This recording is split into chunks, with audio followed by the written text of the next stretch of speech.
आज का विषय है कर्म का सिद्धांत। कर्म के विषय में जानकारी आप प्राप्त कर चुके हैं। अब कर्म का सिद्धांत, जो भी कर्म आप करते हैं शरीर के माध्यम से, उसका प्रभाव आपके जीवन में क्या पड़ता है और कार्मिक अकाउंट में उसका क्या हिसाब होता है, ये सभी समझने की आवश्यकता है। तो आज पहला लेते हैं कर्म का सिद्धांत। जो भी आप शरीर के द्वारा कर्म करते हैं उसका क्या प्रभाव पड़ता है, इस विषय में जैसे पहले भी लोगों ने बहुत सारी बातें कही हुई हैं और सभी लोग इस विषय में जानते भी हैं।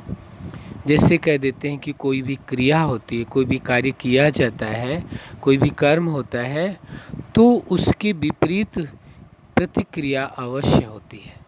कोई भी क्रिया करते हैं तो प्रतिक्रिया अवश्य होती है। तो उसे यूँ समझने की ज़रूरत है, जैसे आप कोई कर्म करते हैं, कर्म वैसे कहाँ से शुरू होता है? जो आप चेतना है, जो आप एक एनर्जी है, तो उनके अंदर से ये स्टार्ट होता है, जो शरीर के थ्रू चेतना कार्य करती है। तो जो भी आपने कर्म किया, उस कर्म की जो प्रतिक्रिया है, उसके विपरीत कर्म अवश्य होना है। उससे आप अपने आप को बचा नहीं सकते हैं।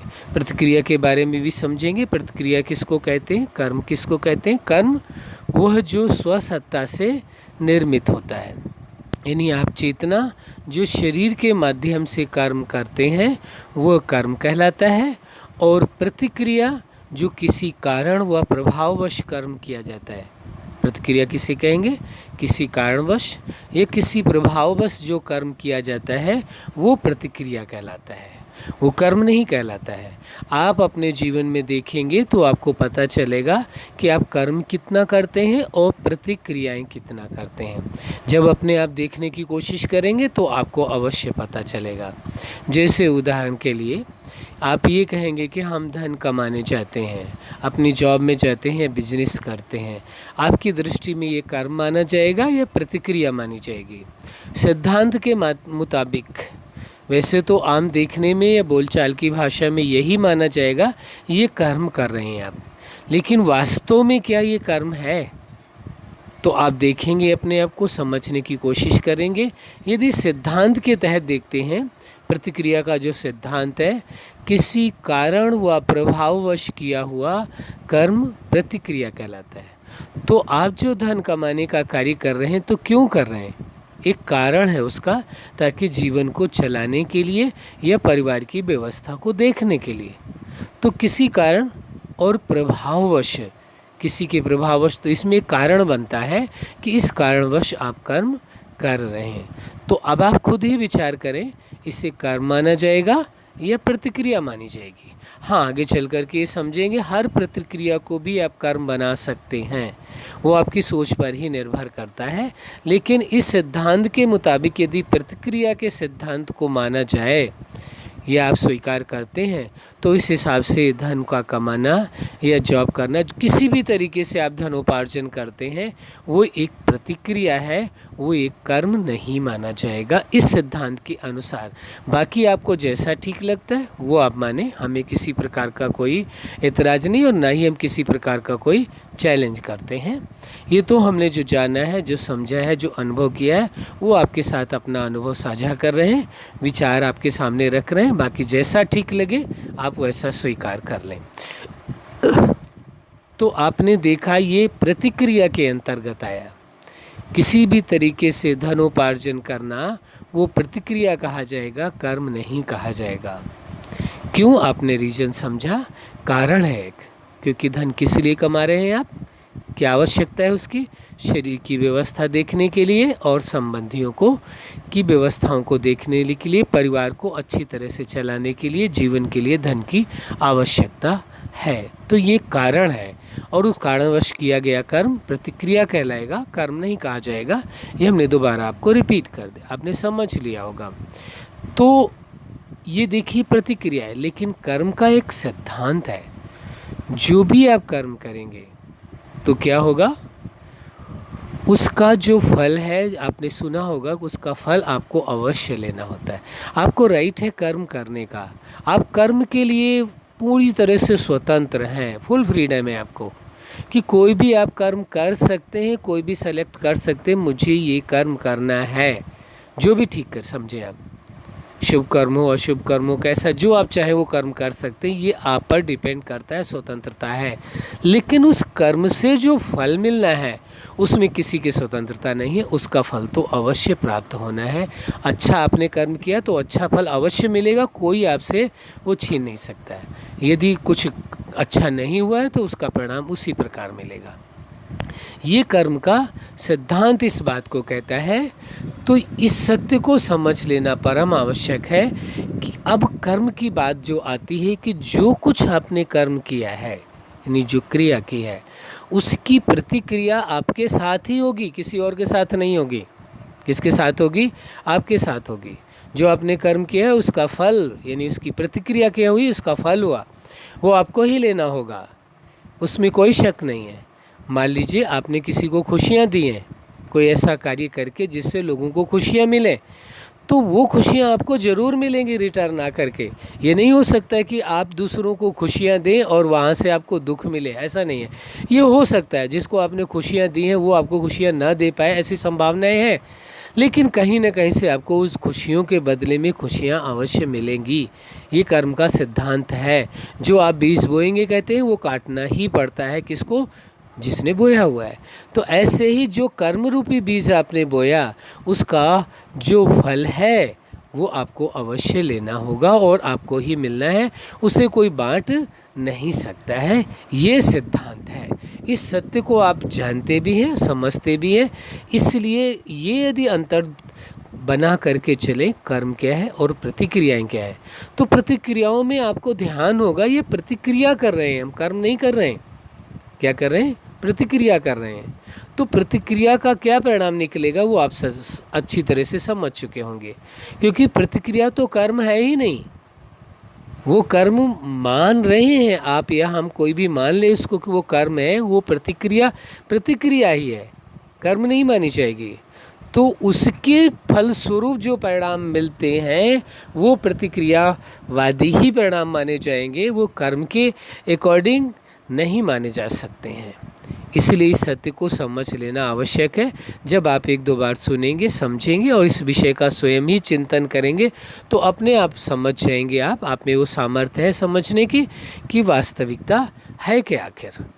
तो जो आपने कर्म किया उसका फल तो आपको लेना ही होगा और मिलना ही है, उससे कोई बच नहीं सकता है।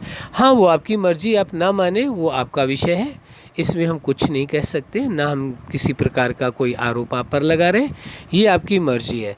लेकिन वास्तविकता ये है कि कर्म के हर फल को हर व्यक्ति को लेना होता है। कर्म करने की स्वतंत्रता है, फल की स्वतंत्रता नहीं है। और प्रतिक्रिया भी आपने समझ लिया, किसी कारण व प्रभाववश किया गया कर्म प्रतिक्रिया कहलाता है, कर्म नहीं कहलाता है। थोड़ा सा अंतर समझ अपने आप में लाने की कोशिश करें। जब भी कोई कर्म करने को चलें तो ये देखें ये हम कर्म करने जा रहे हैं या प्रतिक्रिया करने जा रहे हैं। कर्म कौन सा कहलाता है? जो आप चेतना स्वयं ही अपने लिए कर्म करते हैं, यानी चेतना शरीर के द्वारा जो कर्म कर रही है वो स्वयं के विचार के आधार से हो रहा है, किसी कारणवश नहीं हो रहा है, किसी प्रभाववश नहीं कर रहे हैं, स्वयं ही कर रहे हैं आप, तो वो कर्म कहलाएगा। अब इसी प्रतिक्रिया को आप कर्म में कन्वर्ट कर सकते हैं आप चाहें तो। वो कैसे कर सकते हैं? बड़ा सहज प्रोसेस है। आप ये स्वीकार करें, आप ये समझने की कोशिश करें और ये स्वीकार कर लें इस सत्य को कि जो भी ये धन कमाने का कार्य करने जा रहे हैं वो हम किसी कारणवश नहीं करने जा रहे हैं। ये हम चेतना ने इस शरीर को एक आदेश दिया है। क्या किया है? आप चेतना है, आप चेतना ने इस शरीर को आदेश दिया है इस शरीर की व्यवस्था को ठीक रखने के लिए, इस शरीर को चलाने के लिए, इसके लिए यह कर्म करना है। आप स्वीकार करके करते हैं। कैसे करते हैं? एक स्वीकार करके, एक समझ के साथ करते हैं और उस कर्म में एक कंडीशन डालते हैं। आप क्या करते हैं? कंडीशन डालते हैं। धनोपार्जन तो करना है, धन तो चाहिए अवश्य इसके शरीर को चलाने के लिए। एक कंडीशन डालते हैं कि वह कार्य करना है जिस कार्य से दूसरों को तकलीफ ना हो। धनोपार्जन करना है, लेकिन किसी का नुकसान करके नहीं, किसी को तकलीफ दे करके नहीं, किसी के अधिकारों को छीन करके नहीं, बल्कि स्वतंत्र भाव से, स्वतंत्र रूप से कर्म करना है। तो यह यदि आपका आदेश होता है, वहीं आपके आदेश के अनुसार, यानी आप चेतना जब शरीर को आदेश दे करके कार्य कराते हैं तो वही प्रतिक्रिया कर्म बन जाती है। और यदि बिना आदेश की दिए हुए वैसे ही आप कार्य करना प्रारंभ कर देते कि धन कमाना है इसलिए करना है, केवल शरीर के लिए करना है, बात दोनों ही एक जैसी लगेंगी, लेकिन दोनों के अंतर को जब आप समझने का प्रयास करेंगे तो स्पष्ट समझ में आएगा। एक में उद्देश्य है केवल धन कमाना है, और एक में उद्देश्य यह है कि धन कमाने का भी आदेश किसने दिया है, और दूसरी बात है धन कमाना है तो उसके भी सिद्धांत हैं, उसके भी पैरामीटर्स हैं कि इस प्रकार से धन कमाना है। केवल धन ही नहीं कमाना है, लेकिन उसमें यह ध्यान रखना है किसी के राइट्स का नुकसान नहीं हो, किसी का किसी प्रकार से कोई नुकसान नहीं हो, किसी को कोई तकलीफ़ नहीं हो आपके उन कार्यों से। तो जब आपने उसके अंदर एक कंडीशन डाल करके किया, और जो आप मेहनत कर रहे हैं, कार्य कर रहे हैं, उसके अकॉर्डिंग आपको धन अवश्य मिलना चाहिए, लेकिन बिना मेहनत किए हुए धन को नहीं स्वीकार करना है। अब मान लीजिए किसी की ऑफिस में ड्यूटी है, को जॉब है, कार्य करना होता है, कार्य उसको करना है, एक निश्चित अवधि होती है, इतना कार्य करना है, कुछ हो सकता है कहीं पर टारगेट भी फिक्स होता है, इतना करना है, कहीं पर नहीं भी होता है।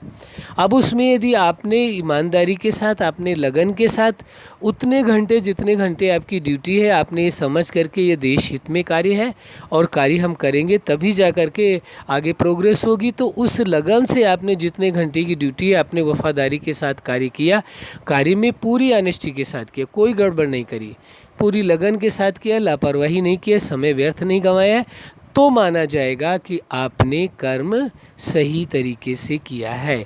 यदि केवल टाइम पास किया गया है कि ड्यूटी पूरी करनी है और फिर उसमें उसका फल पूरा ले लिया, फल तो पूरा लिया गया, लेकिन जितने घंटे आपने कार्य किया उसका फल तो पूरा लिया, लेकिन कार्य यदि पूरा नहीं किया गया तो कर्म के सिद्धांत के अंतर्गत वह राइट कर्म नहीं माना जाएगा। उसमें ये माना जाएगा कि आपने अपने कर्म के साथ नाइंसाफ़ी करी है, उस सिद्धांत का पालन नहीं किया है, इसलिए वह कर्म उतना अच्छा कर्म नहीं माना जाएगा। बाकी मर्जी आपकी, जो ठीक समझते हैं वैसा कर सकते हैं, ये आपकी अपनी मर्जी पर निर्भर करता है। चूँकि कर्म के सिद्धांत की बात है इसलिए इसमें स्पष्ट सारे विषयों की चर्चा की जाएगी। बाकी जो आप ठीक समझते हैं उसे आप स्वीकार करें।